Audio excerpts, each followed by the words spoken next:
Okay, so for this particular problem, it looks a little bit complicated, and it is because we've got 1, 2, 3 unknown angles. So in order to solve these particular problems well, we have to be a little bit of a detective.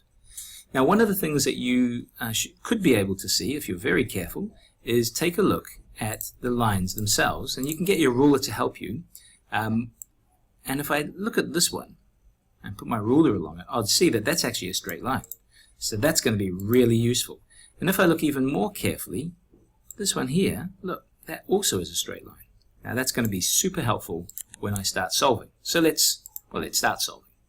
Okay, so I'm going to take a look at this particular line here and use this to find this size of angle X. So let's have a look. You will recall that if I go from here all the way to here, so on that straight line, right, we have 180 degrees.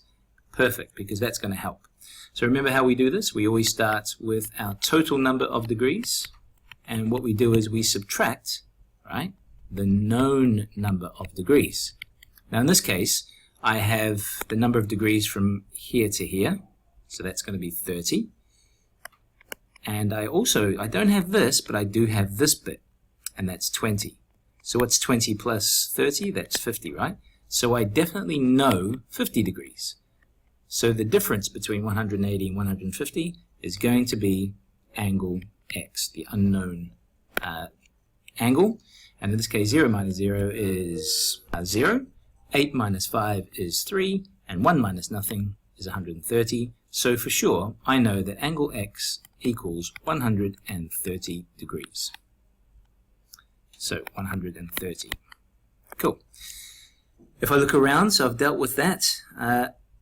Now, here's another interesting one. Y is actually quite easy to do.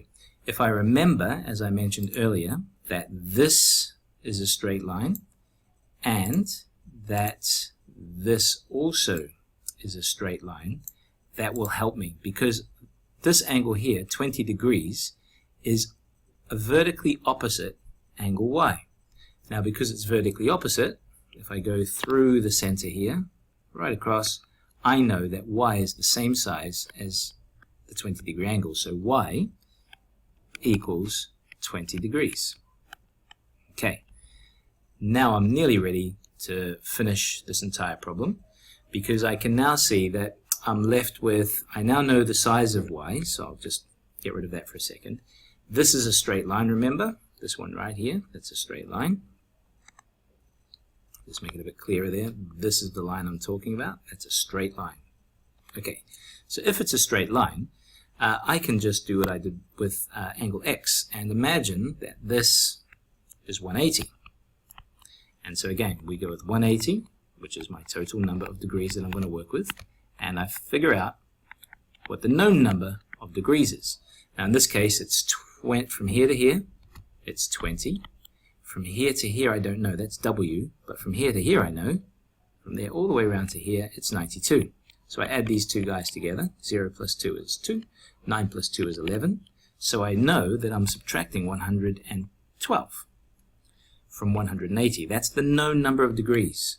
And the answer to that will give me angle W.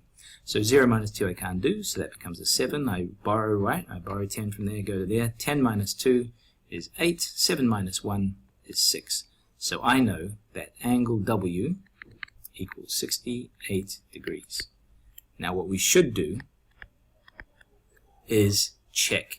And what we do to check is we use our calculator and we add up all of these angles.